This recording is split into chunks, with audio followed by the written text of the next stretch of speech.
Mga kapatid, ang homilya po ngayong araw ng Lunes pong ito ay hango po sa babasahin kong ito. Lucas, Kapitulo 2, versikulo 16 hanggang 21. Ang mga pastol at ang mga anghel.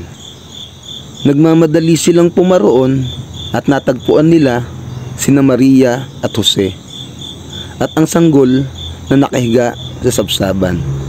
Isinalaysay ng mga pastol ang sinabi ng anghel tungkol sa sanggol. Namangha ang lahat ng nakarinig sa sinabi ng mga pastol. Tinandaan ni Maria ang mga bagay na ito at ito'y kanyang pinagbulay-bulayan.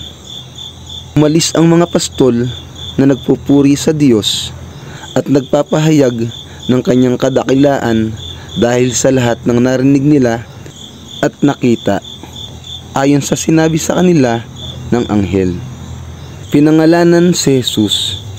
Pagsapit ng 8 araw, tinuli ang bata at pinangalan ng Jesus. Ito ang pangalang sinabi ng anghel bago pa siya ipaglihi. Ang mabuting balita ng Panginoon. Pinupuri ka namin, Panginoong Hesukristo.